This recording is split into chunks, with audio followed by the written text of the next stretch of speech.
If I wasn't married, I would totally, Right. I'd be moving. Hell, I'm too. married. I might even call him and go, Right, Bern, exactly. I need a side piece. Yeah, exactly. My husband's just gone said- for a couple of weeks. And talking about love, we have such a great guest today. Oh my God. One of the top dating advice experts, Bern Mendez. He's amazing. He's answering real questions. Yeah, From we've real got- women yeah. who are looking for love and looking to find the person for them. Yeah, he's really informed and really, he just seems to really get women, and we're so excited to introduce him to So you. excited. Yeah, So He's much the in top here. dating and love expert yeah, right now for the last 15 yeah. years. He's been like doing top this. 10 on YouTube Yeah. or something. He's yeah, incredible. And- Bern Mendez. Yeah, we're excited. Stay Yay. tuned. So fun. All right, let's dive in. So excited to have you here Oh my today, God. Bern. Hey, super excited too. Yeah, thanks for being here, making Well, time thanks for for us. inviting me. I love your energy and I love the way you guys connect and talk. So of course, Thank you. Thank you. Thank we, you. we hate each other, so it works well. We fake it really well. And I love the second act element of this whole thing. you know, Yes. because that's what Yeah, well, many it's of us important. are experiencing in life. Yeah. That seems to flow right into your expertise in helping women, create their own next best selves. So Yeah. you sound super, amazing in terms of the way that you've taken, Tony Robbins' method, created this whole new approach to dating. Normally, we'd have you explain how you do all of it, how you help women break old patterns, attract love, all your neuroscience magic. But we're going to dive right into some listener questions so you can sort of show us how your method actually works. Would that work for you? Of course. So no, we're it gonna, doesn't work. Yeah, of course, yeah. go for it. Look, watch, don't tell. See, Yes. don't tell. See, Yeah. Exactly. don't tell. Show, don't tell. Keela asks, what do I do if all of the men I go for are trash and I just excuse everything they do? Oh my God. Okay. Wow. Well, what I would say is, Keela, I'm really sad that that's been your experience, and my heart goes out to you because it's not fun to have recurring theme of bad experience after bad experience, and to the point where, and it's very understandable, it's no judgment, calling the guys trash. So what I would say is that there's something really powerful about being very precise in language, not because I want to be an English teacher. It's my second language, actually. I couldn't even do it if I wanted to. But because when you recognize that the human being and the pattern or the behavior are not the same thing, then you're more empowered to figure out what is the precise thing that's going on so that you can change it later. So for example, when you say guys are trash, that could be anything. But if you say, hey, the guys I connect with, the pattern I recognize is, well, the guys are emotionally available. That's one specific flavor of challenge. Right. Or the guys are incredibly sexualizing me at the beginning and I just give in. Or self-involved. Or maybe the guys Yeah. are stepping over my boundaries and I don't know how to set them in a way.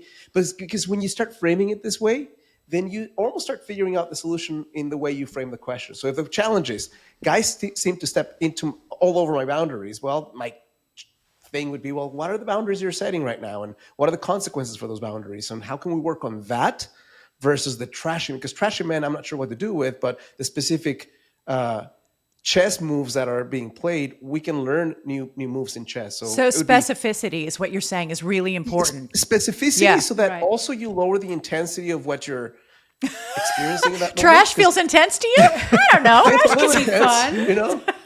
But also, it gives us a chance to, that's the first piece of the puzzle. The second piece of the puzzle is, and I'm actually creating a video about this right now, is figuring out what are the survival mechanisms that you've unfortunately had to step into that have allowed for this type of behavior to take place. 'Cause Yeah. when you recognize that, Right. then you also recognize what's my kryptonite? Well, my kryptonite is guys who are tall and strong. Okay, cool. Let's be on the watch out for that. Or my kryptonite is someone who is telling me how beautiful I am and sending me lots of poems and pictures. Yeah. That Are they get- speaking directly to your love language? Yeah. Because if they are, you're screwed. You're screwed. And it's Yeah. very easy to get wooed by that because it feels really good to get that kind of praise. Well, And it doesn't just specifically feel if it's good, your it's- kryptonite. Yes, if it's your kryptonite.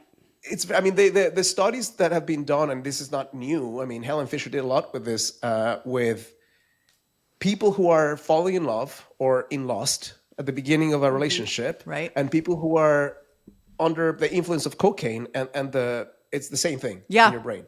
Yeah. Yeah. So Absolutely. When you understand that, Yeah. you remove the shame from there's something wrong with me. No, that's how your nervous system's operating. Let's just figure out a way to self-soothe so that you don't have to go and be at the mercy of your nervous system. Right. Well, and that's such a big point, right? That it isn't destiny. You get to control it too. You part of what your, magic is that you get women to sort of recognize, you know what? I actually get to choose my future and who I'm choosing. It just doesn't happen to me. And so, you know what?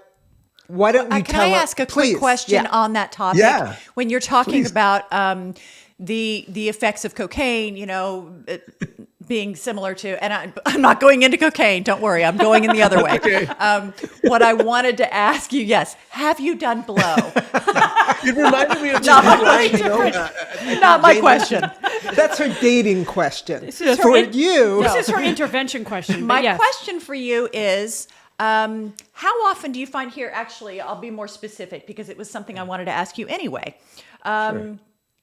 Okay, so how do you prevent yourself as a woman? How do you prevent yourself from having a year-long or years-long relationship that's based on that incredible first 2 weeks? Yeah. I've found in my past in relationships, after I break up with someone, I'm like, I just spent a year and a half with someone based on all the ideas and beliefs I had about them in the first, Right. honeymoon period month. Right. It's like I don't see clearly, or I keep hoping to get back to that. Is that common in your experience? It's very common. And the example I give, it's a funny example, but it's kind of like the analogy of what people do. They wake up one day and they realize they're eating tuna out of a can in a dark alley that they never realized how they got there. Yeah, right. And it was sushi in the beginning. Yeah. Trash bag in their head, So it happens day by day. So to answer your question, I think that the best way to do this is with a high degree, and it's really hard, and that's why sometimes outside perspective is helpful, of radical honesty about not just what's happening, but how you're feeling. That's the first step. The Checking second in step with yourself. Okay. a lot of self-soothing and a lot of regulating, because what happens when you connect with someone, and it's not just the first 2 weeks are maybe explosive, but what happens for many human beings who are sucked into one of those relationships that's explosive and like a Mexican soap opera, ups and downs and shouts and screams. And it's never boring. That's the thing. Your nervous system feels, hey, at least this is better than feeling dead inside. Yeah. Of course. It holds onto it.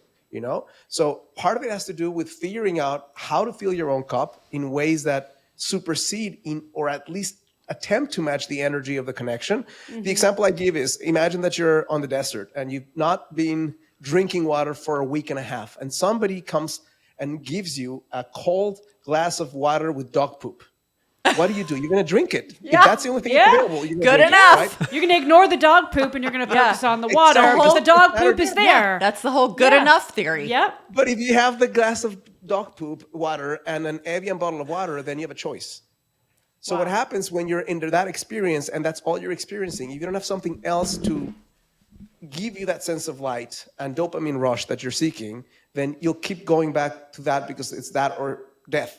Okay, so First. if I'm clear here, it's checking in with yourself, staying very conscious of your needs and whether or not they're being met, and filling your own cup. So making sure that you are your life is full, of course, which we all know. I think by now, once you're past 23, and so the combination of those two things keep you more clear throughout. Well, that and learning how to regulate your nervous system. Yeah, I see. Exactly. That's a big Because one. sometimes you are at the mercy of your stimulus response. I heard this beautiful phrase at some point this year, that freedom in life is the tiny space between stimulus and response. So when you have that space of take a second out, instead of just reacting, or instead of just are you up tonight and it's midnight and having you wake 3 hours late, if you have a little bit of space of saying, hey, let me breathe right now, I'm not going to answer this because it's going to lead into, you start using this part of your brain that will actually see the consequences and say, hey, it feels exciting, but it's not the thing. Now, if you don't regulate, then you'll be at the mercy of that response. Stimulus response will be almost like the same thing. The trigger happens and then you're doing it. Something else that's really helpful when you're in that type of experience that's explosive is recognize that the more inconsistency there is in the relationship, the more addictive the relationship will be. Yeah, of course. Yes, absolutely. Yeah. Yeah. Yeah. It's I've heard you talk about that, the intermittent Reinforcement. yes. Yeah. It's I love genius. it. Yeah. I mean, Yeah. that is, I think I actually used that when I was in my dating life. I think I was Yeah. actually I love guilty that. of that. I love actually that. was like, maybe I'll be there for him, maybe I won't. Yeah. Kept him around. It was He really seems not a to be good around all thing. the time. He can't have enough of me. My poor husband, I think he dealt with several years of that, and then God. until I finally gave in, and I was like, maybe Yeah. I shouldn't be an asshole. Yeah. I don't know. All right. A lot of our listeners are in their second act, right? Older. So let me give you a question for them, because I think you deal with a lot of successful women. But I have a friend, Stacy, who's amazing. And she asks, I'm over 40 without kids. Dating often means a divorced guy with kids. I'm independent, but it's hard when he always puts his kids first. Can all of us be first, or is it just the price you pay? Okay, I have good and bad news for your friend. And it really depends on, I'd answer this way. If he's a good parent, then the kids will come first. Yes. Of course. That If is you come 100%. I agree. I'd highly question his parenting skills if the kids, especially if they're younger and the woman's coming first, because that means that maybe he's avoiding some responsibility. Now, having said that, the good news is that you don't have to be last either. So there's the discrepancy between the kids being first and you being last. So where can you meet in between?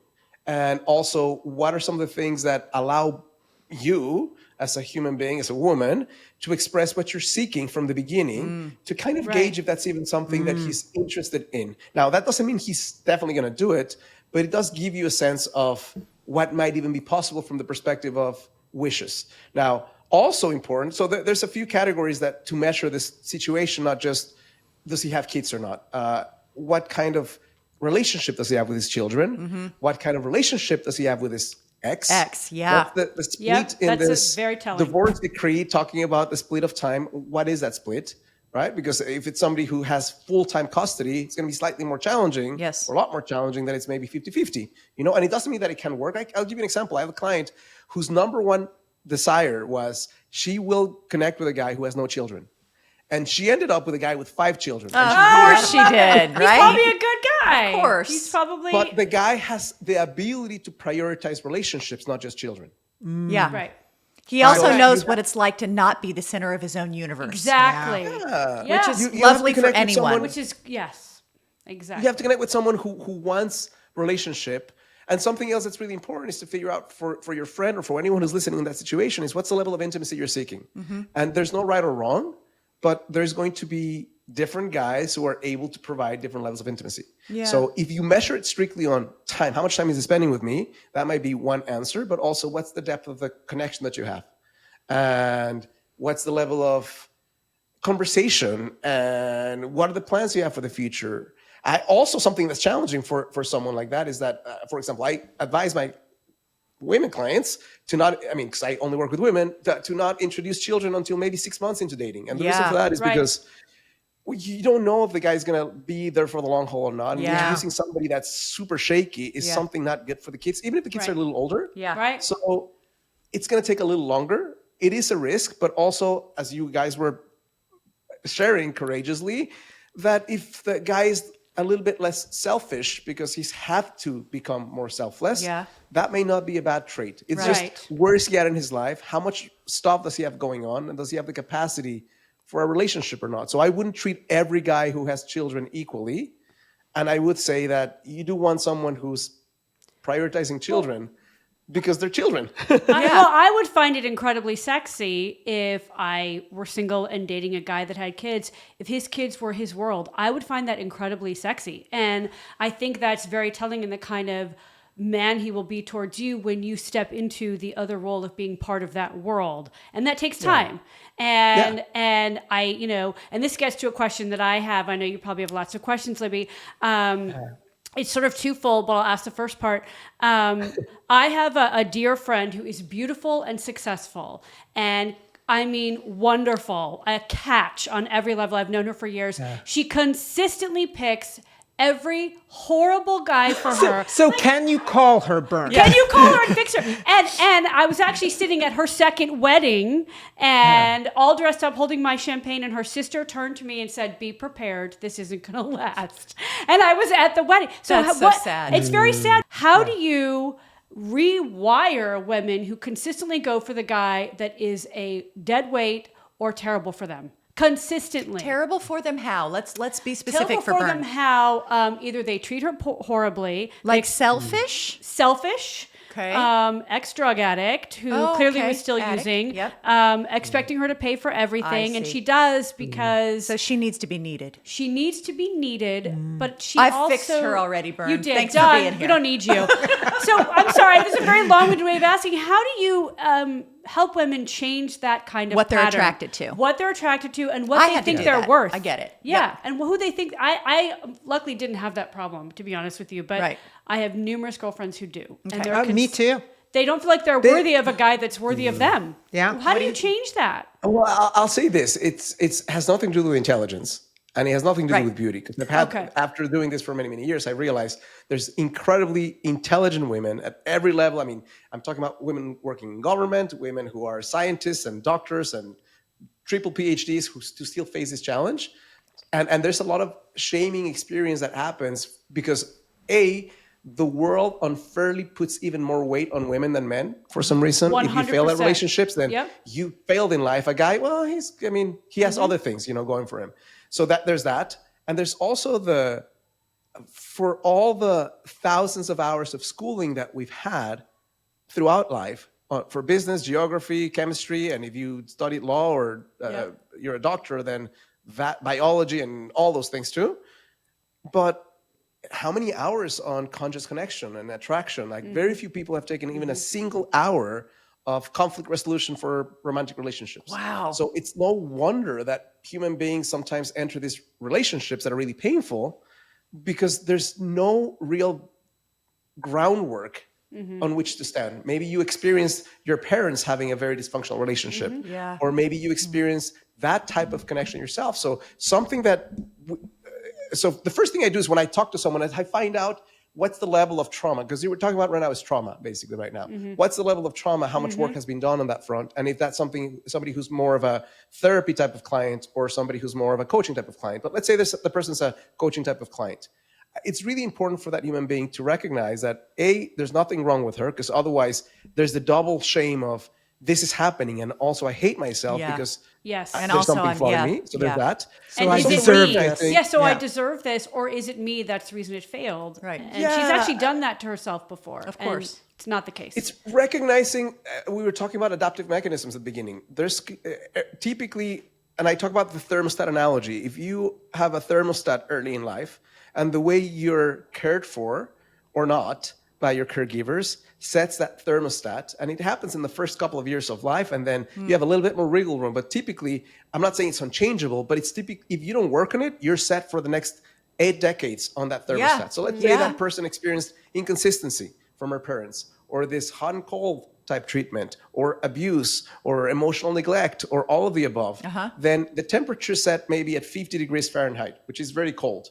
And the person is looking now for Acapulco, 85 degrees. Right. But the thermostat still set at that. So that feels like home.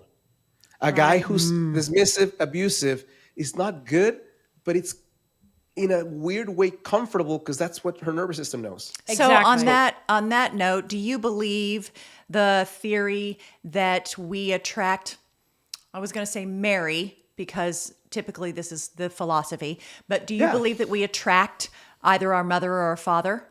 Many times we do if we're not Yeah. conscious about it, for sure. Yeah. Like I've had clients who tell me, there's something so special about this man, some magic, some je ne sais quoi. Yeah. And it turns out to be mom or dad. Exactly. You know, Yeah. all over Yeah, again. yeah. It's fascinating. Yeah. I mean, is it's fascinating. even if you have done work. I mean, if the thermostat was set warm, then it's really okay that that's what you're attracted to, right? Yeah. But it's fascinating how often you see that someone is But to ends go up back with to the their answer mother or their father. I was sharing with you, when you experience that and you recognize, now we're able to identify the patterns, Yeah. and then we're able to really be honest about what's happening. Because sometimes if part of your adaptive mechanism is pushing down pain and not feeling it, and then we finally hold some room for that pain to come out. And for the first time, maybe in a decade, you're able to experience in your body somatically what this pain is causing you. Then you have a little bit more wiggle room to change it because there's more of a felt experience of the changes needed. But if you push that down all the time, then you're just Repeating reacting. patterns. Yes, repeating patterns. Okay, Yeah. so Bern, if we come to you and we say, you know what, we're not happy with the way, like, you know, our dating has been going. How do you get us going as your client? What's your first questions? What are you going to do to help me?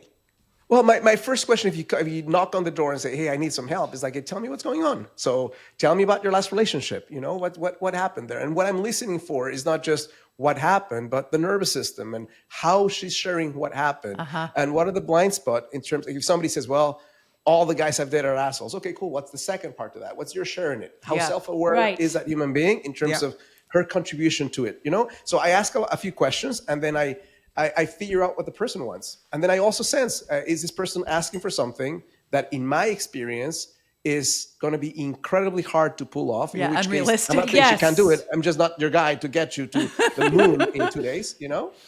Yeah. And then, and then figure out, okay, well, here's my approach. Here's what I'm seeing right now. That is not the symptom, because most people knock on the door with symptoms. Here's the truth of the challenge. When I reveal the challenge, I'm also seeing if that person is saying, that sounds true, or that's not the thing. Because if it's not the thing and that's my experience, then how can I help that person? If that person agrees that that's the challenge, then we have a plan. We can create a plan to solve not the minutia or the BS that's showing up as a symptom, but the truth. If somebody says, "Hey, I don't find anyone attractive," that's a symptom, not a problem.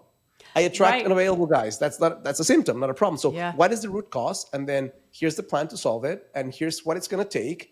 And do you want to do this? And then if the answer is yes, then we create a plan of action that's going to take a few months to implement. And it's going to start with no dating, typically. If that person is, if the person's in a relationship, we need to figure out some decisions. But if the person's kind of like on dating apps and she's having a shit show of a time, then let's stop that for a second. Let's reassess. Let's come up with a better plan and then reemerge into the world with a strategy that works instead of multiplying the pain that's happening right now times 10 guys a week. Yeah. So like a moment to recalibrate and figure out, you know, what the hell is it that I want versus what I've been attracting, and where do you find where those meet? Exactly. Yes. And in what you're saying right now is really powerful to recognize the difference between a nice to have and an absolute must. And most people 100%. Yeah. You know, I have a question for you about, well, two questions, but I'm gonna like let them get a word in too. Sure. The apps, the dating apps that people use, I used it very briefly before I, started dating my husband. But in my experience, you can tell me if this is your experience. It felt, and I know that, no shame in using a dating app. I think that they're great. I mean, it's hard to meet people, especially in our busy world.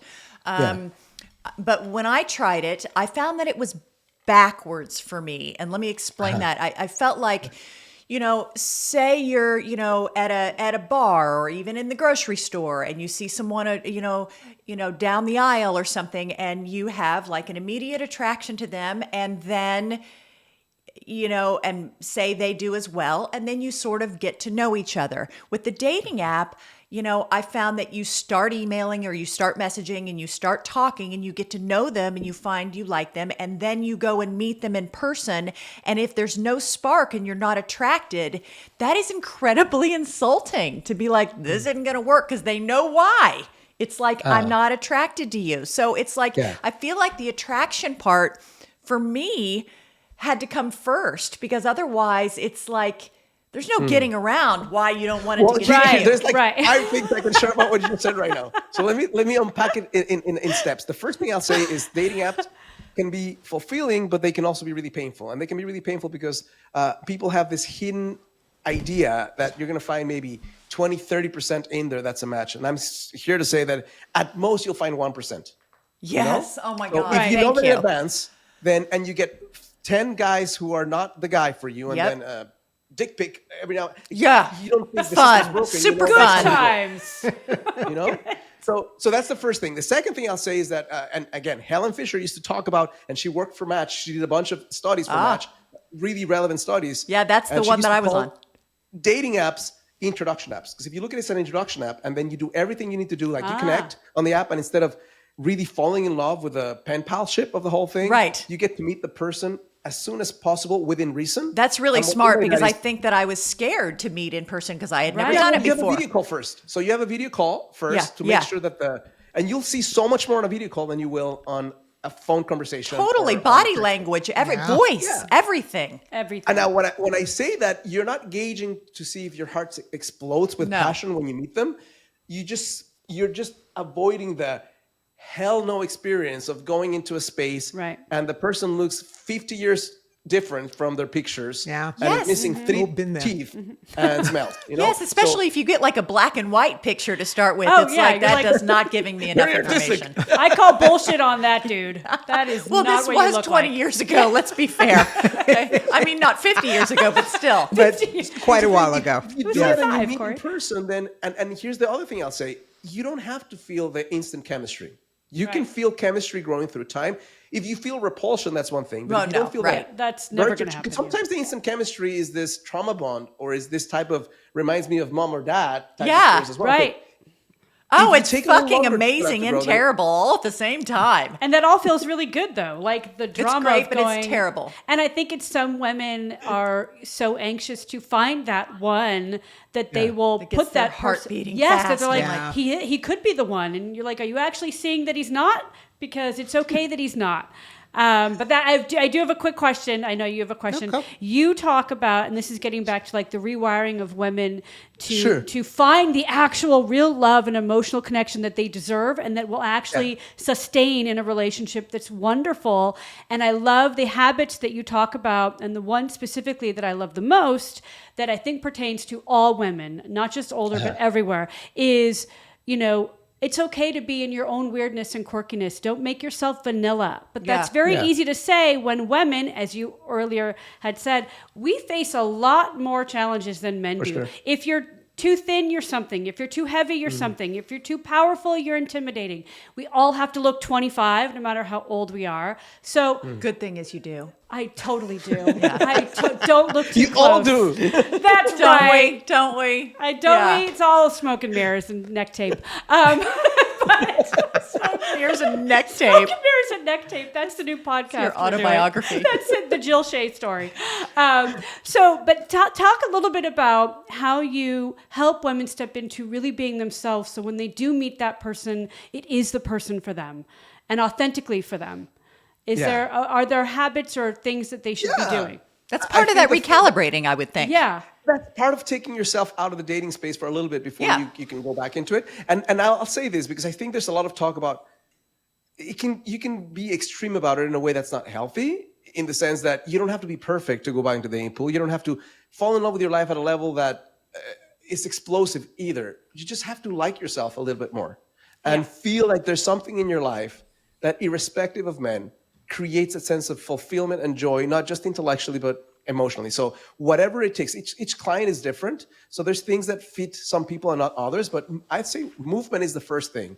Right. The first thing that goes when you're going through this type of challenge is you get a little bit more into your own space, your own bubble, and then movement disappears. So I'd start with early as possible in the morning, getting the sun into your eyes Yeah. and moving Yep. outside in nature and having a completely different day than if you just look at the news and then go into the shower and then start the grind again. So Right. doing things that take you out of the mundane experience that is blah and meh for most humans, even though it's beautiful in its own way. How can we create spaces where you connect to art, to poetry, to music, to dance, to movement in a way, or inspiration or connection with Something friends, that things gets you really flowing. fill you up, Yeah. And that make you fills feel your alive. soul irrespective of anybody else in the room. Right. Yeah. That's just Yes. yours. That makes Yeah. yeah. And then from that space, once you like yourself a little bit more, then you have that resonance. And then you're seeking someone who's going to add to that. Because if you don't take the time to do it, then anything that comes a little bit more than 1 degree is a match. It's going to be, it's the light. you know? Right. Yeah. But Yeah. it's like the glass example of the poop. It's if your energy and your vibe is up, if you're feeling more meaning in your life, if you're Yeah. feeling more connected with yourself, Just if value. you're You have feeling value in your life. Yeah. Exactly. Exactly. Then you stand a better chance of being far more attractive without uttering a word. You can enter a room and just your vibe is going to lift up the energy of the room. Yeah. Yeah. And when you do end up connecting with someone, then you're gauging, is this person adding to my experience Yeah. or not? Do And if they the bring person's value? not, Do they then not? maybe Yeah. not a match. Yeah. No, Yeah, that's a great. way of And putting that is, it. and that That's it great is a way of really, putting really, it. attractive thing in a man or a woman. Yeah. A passion for something that is theirs. Yes, Yeah. some joy. So I have a question. A lot of women who are getting divorced, for whatever reason, going back into the dating pool. Yes. Is the third date rule still a thing, Bern? Or does I was going to ask that too. This is great. Were you really? Yes. Wow. does Or does first the date first date sex mean you're a whore? like wreck your chances at love, or as Jill says, you're a whore? I'm kidding. Yeah. I'm kidding. That'll be edited out. No, here's what I think, and this is my view, and because your nervous system is making decisions sometimes before you do, and because there's going to be a whirlwind of emotional and chemical experiences you have when you have sex with someone, regardless of how disconnected you think you are, and it's just sex. It's never just sex, unless you're a psychopath, you know. Yeah. So if you connect with someone that way, then your blinding agent is going to increase significantly. So it's the same thing as playing Russian roulette. There's only one bullet, but there's 1 in 6 chances you're going to die if you know, if God, that is morbid, Wow. Bern. So what I think is my recommendation is not based on the first, second, third date. Is when you know someone, when there's a friendship, when there's compatibility, when there's exclusivity, that's a space where sex is still risky, but it's less risky. Okay, so let me ask you this. What is yeah. the percentage, in your opinion, of a relationship that can work out if you sleep together on the first date? Do any I mean, relationships work? Good question, Corey. I think that the likelihood, there are examples of that work, but they're the vast minority, not the majority. Vast, yeah. Yeah, they're the minority. But you don't think that does irreparable harm? It doesn't do irreparable harm if you get the time to meet the person and don't get blinded by that, and then miss out on some incredibly giant red flags that come back and haunt you. Yeah. So yeah. it Those can red work. flags are hidden right under the covers, aren't they? Yeah. So But what if they're it really can fun work, but red flags?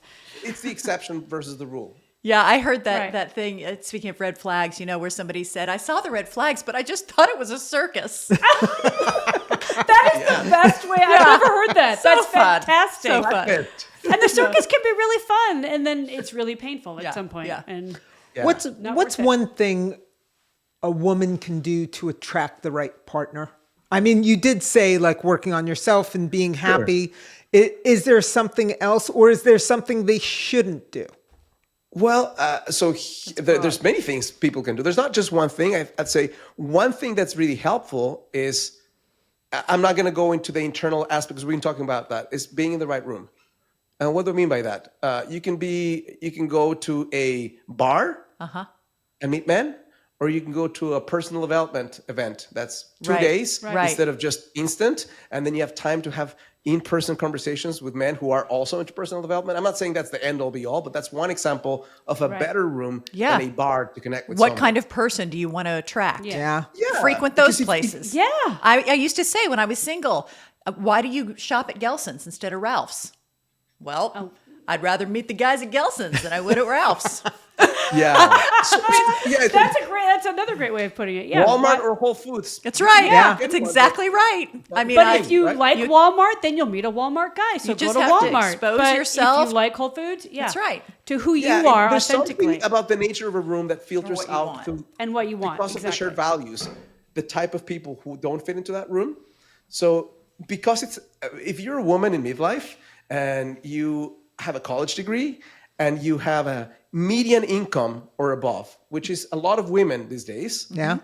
then I'm doing some research, and the first of 30 statistics that's challenging for women is you have in the US and multiple countries around the world, you have 10 women and 6 men Really? on that same category. Wow. Wow. So supply and demand is a challenge. So if you don't filter for the right rooms, you're going to be met with that reality. So there's things you can do around. Another thing you can do, which is also very helpful, and it's not as, I help my clients with this, but it's something you can start thinking about, is I talk a lot about what are the variables that you have at play that will really open up the dating pool for you. So for example, I connect with lots of women. I've never connected with a woman who says, I want a short guy ever in my life. I know. But I've connected with I always dated many short women guys. Me who too. say, I married a short guy. I married me a too. guy 2 inches shorter than me, and I had on short my guys dating already- app, but here's the thing. 5'10" and up. But I connect with women who say, hey, I only date tall guys. And let's say that your category is tall guys and 6'2" is your category. That's the first wish. And in the first wish, you eliminate 93% of men in America. Yeah. And you have 30 more wishes. Ridiculous. So you mathematically exit yourself out of the dating pool Right. by not questioning, because that's something that is not, and people say it's necessary. It's not necessary. It's not important. Measured to be necessary. Yeah. But you can tell yourself that it is, right? So what are the variables you have at play that can be tweaked so that you don't exit yourself out of Smart. compatibility with human beings who could be great Right. partners? Yeah. So Right. if you look at those categories, figuring out the secret list, because I ask women all the time, what do you want? Kind, compassionate, intelligent, giving, and then the secret list, super tall and this Hot. dollars in the bank account. Like, You get Ab one. muscles. I want abs. You get one. you get one from that secret list. And if a guy's too attractive, that means he spends more time on his appearance than I do, and there's a little bit of vanity that's not attractive. Huh? Although, I mean, I don't know. She trained herself to feel this way, which is amazing, and she always did. I've known Jill for 20 something years. She's always had a very good picker in Yeah, terms I of have. guys I that do give myself that she credit. would go date. Like I had all these, female friends that would choose the worst people, and you'd see it again and again, but never Jill. I mean, Jill knew. And so can you train yourself to be a self-esteem. Jill? I guess like, so. I knew can I you wanted make yourself stop saying, I need a guy 6'2" and up? Because you course. do, you like can. convince yourself, and you make yourself unhappy. Can you Speak for stop? yourself. What do you mean Yeah, you? what- you. You there's- specifically. specifically. She's so full of shit. But there's you the also Go have ahead. to. I'm so sorry. I just remember getting back to what I looked for in a guy. It wasn't, oh my God, he tells me I'm beautiful. It's, is he listening? Is he funny? Does he call when he says he's going to? Because I will Dependable. not. I Dependable. knew I didn't want someone who was going to let me down. That's just not Or tolerable. full of shit. Yeah. Or full of shit. Both. Yeah. So how? So what's the question for Bern? Yeah. What's the question? Can you train yourself out of these ridiculous, needs to Right. be, funny, whatever, and let go of the bullshit? The answer is yes, and depending upon how ingrained it is, how easy or hard it is. I mean, the great, there's a great, well, he's a therapist, but he's also a writer. I forgot his name right now, but I'll think of him in a second. Okay. But he talks about the skills that are needed to create a fulfilling relationship are not different from learning a new language. And it's important to know this, because if you think it's going to be something like, I listened to a couple of podcasts and now I've trained myself, well, you're in for a big disappointment. If you know because if you've ever tried to learn a language, it's hard. So Yeah. Right. here's the thing. Can you learn a language from a book? Maybe, but it's going to be a ride that's challenging. Sometimes that level of challenge requires help. And I'm not saying hire me because of that. Get someone to help you. Yeah. Right. I say this to my clients all the time. I mean, to prospective clients. You're smart, intelligent, successful, beautiful woman. You've been alive for 50 plus years. If you could have gotten this shit on your own, you probably would have already. Right. So if you haven't, the most courageous thing you can do is at any level, whether it's therapy or coaching or something, raise your hand and say, I need help, because the 100%. rediscovery of fire is something that's not fun for anyone. And just And another sometimes set of eyes on what you're doing and Yeah. what you're Yeah. attracting. I mean, especially someone, as expertise, that has as much expertise as you do, because it's really important to, if you really want to change something, trusting what you've done in the past is just not going to work. Yeah. Yeah. So getting a program or a system that takes you through several steps and also holds your hand when you fall, and you will fall, and then uplifts you when you're doing something great. So you're not just doing this alone. And that's helpful in not having to go through extra years of reinventing the wheel. Yeah. Right.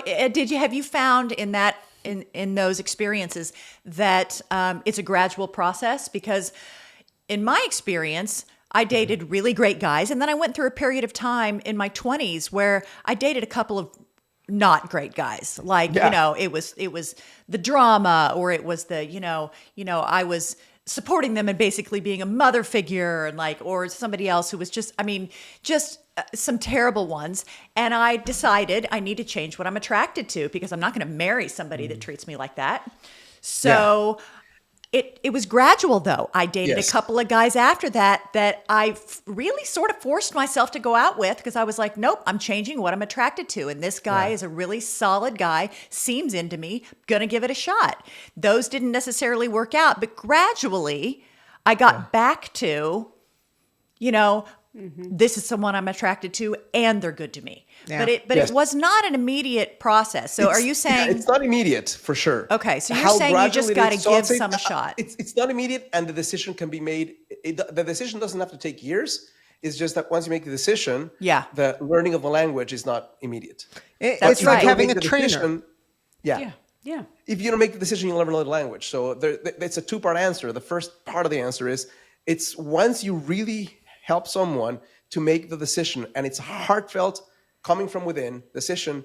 The decision can be instant sometimes. Yeah. It's just going to take a little bit of time of the trial and error and weird talking, metaphorically speaking, Right. before you get into hey, I can talk in Italian. Truth or nonsense. Never reply to a text or call in under 4 hours. I think that's under the not just myth but bullshit category in my mind, because some things call for more an immediate response. Right. So I'm a big proponent of principle versus rules. And if you have a rule that says I'm going to make the guy, that's a game. That's a gimmick. It's a game. That's what I was going to say. Avoid the games. Yeah. Right? Yeah. Avoid the game. You probably know this from Nobody Wants This, and it being in the world right now. But do you agree that once you get the ick, there's no going back? You know the ick women talk about. That's a good once question. you get the Corey. ick. Yeah. Yes. What? It depends on what that is. I think if it's the ick is something superficial and you Jill train yourself to want something healthy, then you can't. It doesn't have to stay. If the ick is this guy is abusive, then No. I mean just the ick, like they do something that's just like, oh, I can't unsee that, I can't unhear that, whatever. It's not terrible, but it sort of is a bit of a turnoff. Yeah. To use, I think is there going back? depending Can you go back? I'd say depending upon what the ick is and your level of consciousness, yes or no. Gotcha. Okay. I believe you can go back. I believe you I believe can. you can. I do too. But I have a You girlfriend think who was you just can't. like, I think you can. yes, you can. I don't know. Yes, you can. I have.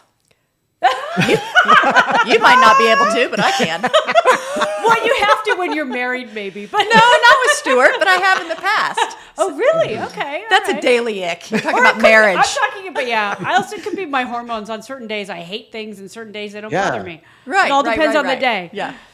If he's never been married, he must have something wrong with him. I don't believe that's true, because I have many clients who've never been married, and it's not that there's something wrong with them. There's a reason sometimes, and now that reason is not the same for everyone. So there are cases where, on a case-by-case basis, that might be a huge red flag. On some cases, that person, what's better for somebody who's never been married, or somebody who divorced 2 times with horrible partners? Right. Yeah. So I think that it's just a case-by-case basis. You saying there's I don't something think wrong that- with George Clooney? Come on. I was just waiting for the right woman. Yeah, he found her. For her to be born. Right. For her to be born, for her to graduate high school.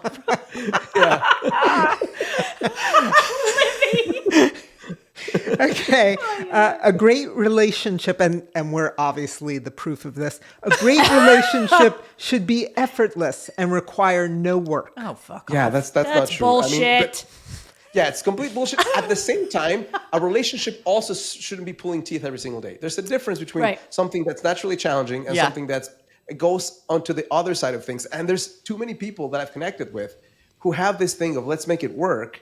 And there's something called the sunk cost fallacy, which means whenever you invest in something and you realize it's not good for you, if you invest it for a long time, you continue investing in it because now it has to work. So sometimes the difficulty is something that is beyond what should be healthy. And in that case, it's not cool, but definitely all Jump ship. relationships are challenging. Yeah.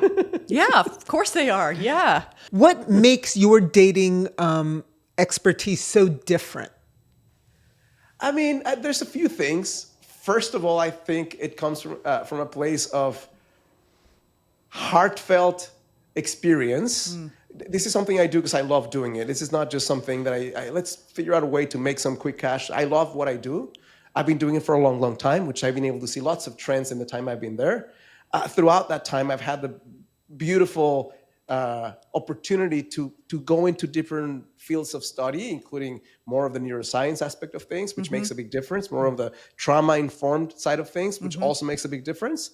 So it's a combination of a lot of experience on the ground, lots of things that work and didn't work throughout more than a decade, but also always pushing myself to study what's really making a difference and how applicable can it be so that we can get results faster in a way that's healthy and sustainable. So, yeah, and I really like to find deep answers. Like this whole thing I've been doing in the last few months of researching the true essence of the challenge of the modern midlife women. And I'm going to publish it soon. But there's lots of stuff that I think people, not because they're not well-intentioned, they just haven't taken the time because they're so busy helping others to recognize the depth of the problem. If you don't recognize the depth of the problem, how can you solve it? So recognizing what's really facts and figures showing up, and then based on that, how do we find solutions that really are up to the challenge, and then putting them in practice again and again. Thank you so much for being our guest. I hope you come back. You're amazing. Well, thanks for inviting me. I love your energy, and I love the way you guys connect and talk. Thank you. That's Do Over Divas. We will see you again next week. Yep. Have a great week. Subscribe, like, share, follow, all the above. See ya. Bye. When you got a passion, been on for so long, and everything around you starts to go wrong, gotta